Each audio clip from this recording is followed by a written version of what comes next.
Hello friends, आप सभी का BMS made easy bye square channel में स्वागत है। आज के वीडियो लेक्चर में हम देखेंगे मणिभद्र गुण, जो कि भेषज कल्पना का एक टॉपिक है। उसका रेफरेंस है अष्टांग हृदय चिकित्सा स्थान अध्याय 19 और AFI के पार्ट 1 में दे रखा है, तीसरे अध्याय का 23वां। पहले हम देखेंगे इसकी दो मेथड बताई गई है, जो कि किस में बताई गई है, AFI में बताई गई है। तो एक है अग्नि वाली मेथड, यानी कि जिसमें हम फायर का यूज़ करेंगे, और दूसरी है जिसमें हम अनअग्नि यानी कि फायर का यूज़ नहीं करेंगे। तो फर्स्ट जो मेथड है उसमें क्या बताया गया है कि कोई भी अगर हम पाक बनाते हैं, वो गुड़ पाक हो या फिर और कोई भी पाक हो, तो उसमें हम क्या करेंगे, जगेरी लेंगे और वाटर के अंदर उसको ऐड करेंगे। फिर उन दोनों को हम क्या करेंगे, बॉईल करेंगे, यानी कि हमने यहाँ पे क्या फायर का यूज़ किया। फिर अच्छे से बॉईल हो जाने के बाद हम क्या करेंगे, उसके अंदर जो भी हमारा जो भी औषधि द्रव्य है या फिर जो भी ड्रग है, उसका पाउडर जो होगा उसको हम उसके अंदर मिक्स कर देंगे। अच्छे से मिक्स हो जाने के बाद हमारी जो कोई भी गुड़ पाक कल्पना होगी वो प्रिपेयर हो जाएंगी, और उसके जो भी सिद्धि लक्षण है वो हमें चेक कर लेने हैं। तो इसमें क्या किया हमने, पहले कोई भी वेसल लिया, उसके अंदर पानी डाला, फिर उसके अंदर हमने क्या किया, जितनी सफिशिएंट क्वांटिटी में हमने गुड़ डाला।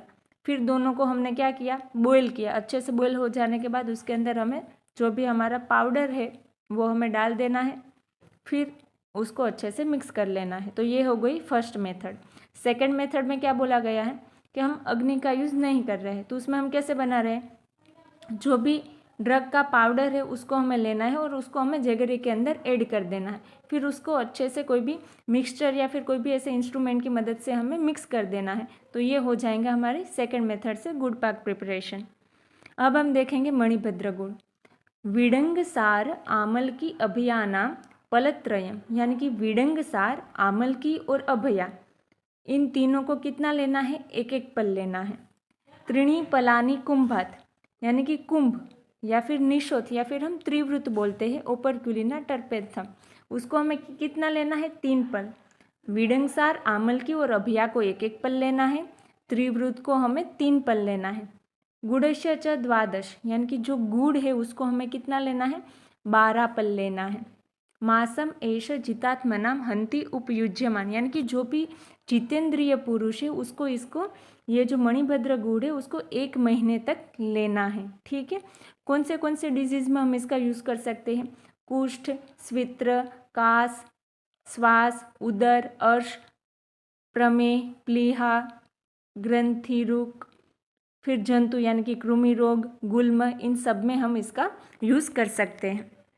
फिर क्या बोला गया है, सिद्धम योगम प्राह यक्षो मुमुक्षो ही भिक्षो हो प्राणान मणिभद्र किलेमम, यानी कि मणिभद्र नाम के एक पुरुष ने, कोई एक मुमुक्षु यानी कोई भिक्षु थे जो कई सारे बीमारियों से पीड़ित थे, तो उनको उस बीमारियों से दूर करने के लिए मणिभद्र नाम के पुरुष ने ये मणिभद्र गुड़ बनाया, और फिर उस गुड़ के यूज़ करने से ये जो भिक्षु थे उनकी सारी बीमारियां ठीक हो गई और उनकी दीर्घायु को वो प्राप्त किए। इसलिए यहाँ पे इस गुड़ का नाम क्या दे दिया, मणिभद्र गुड़। तो ऐसा भी अष्टांग हृदय चिकित्सा स्थान में ऐसा उल्लेख किया गया है कि मणिभद्र नाम के व्यक्ति ने, कोई एक भिक्षु थे जो कि काफ़ी सारे रोगों से पीड़ित थे, फिर उनके लिए उन्होंने ये योग बनाया मणिभद्र गुड़ करके, और उसके यूज़ करने से वो एकदम से ठीक हो गए। ठीक है।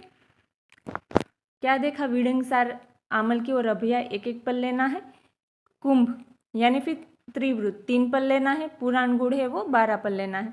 1 मास तक हमें इसका यूज़ करना है।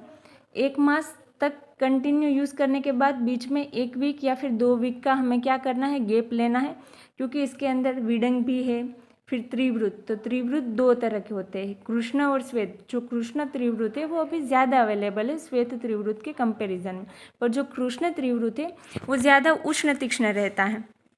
तो इसलिए बताया गया है कि अगर विडंग भी तो उष्ण तीक्ष्ण है, तो अगर हम उसका ज़्यादा यूज़ करेंगे तो ये थोड़ा हार्मफुल इफ़ेक्ट भी हो सकती है, यानी कि पित्त प्रकृति वाले के लिए नुकसान भी हो सकता है। इसलिए हमें इसको कंटिन्यूअस यूज़ नहीं करना है। 1 मंथ तक यूज़ करने के बाद बीच में 1 वीक या 2 वीक का गैप लेना है, फिर बाद में हम इसको कंटिन्यू कर सकते हैं। और विडंग सार, तो विडंग का ऐसा कोई सार मार्केट में अवेलेबल नहीं है, तो हमने कमेंट्री सर्वांग सुंदरी में अरुण दत्त ने क्या बताया गया है, विडंग सारो विडंग मज्जा, यानी कि इसकी फल मज्जा का हमें यूज़ करना है। फिर गुड़ भी हमने देखा कि यहाँ पे पुराण गुड़ मेंशन किया हुआ है, श्लोक में नहीं है लेकिन आचार्यों ने मेंशन किया है। तो इसका मतलब क्या है कि 3 तरह के गुड़ होते हैं, नवगुड़, पुराण गुड़ और निर्मलीकृत गुड़। तो नवगुड़ जो है वो कृमि करने वाला होता है, अश्रुक, मांस और मेद की वृद्धि करने वाला होता है। पर यहाँ पे हम पुराण गुड़ यूज़ कर रहे हैं। अगर नवगुड़ यूज़ करते हैं तो हम उसको कृमि रोग में यूज़ नहीं कर सकते, क्योंकि ये खुद ही कृमि को करने वाला है, ठीक है। इसलिए हम यहाँ पे पुराण गुड़ यूज़ कर रहे हैं, जो कि कृमि करने वाला नहीं है। वो रुचि करने वाला है, अग्नि को दीपन करेंगे और अभिसंधि भी नहीं है।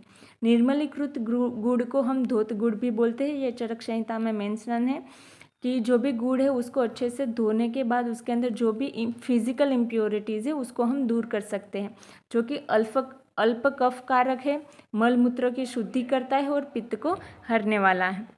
यूज़ तो हमने देख लिया श्लोक में जो भी बताया था। इसका डोज AFI में बताया गया है 6 ग्राम है, और अनुपान भी AFI में ही बताया गया है। जल और क्षीर के साथ हम इसको ले सकते हैं। ये वीडंग फल की फ़ोटो है, आमल की है, हरिता की है, त्रिवृत है और गुड़ है। आई होप कि आप सभी को ये अच्छे से समझ में आ गया होगा। अगर आपको हमारी वीडियो अच्छी लगे तो हमारी वीडियो को लाइक करें, शेयर करें और हमारे चैनल को सब्सक्राइब करें। Thank you.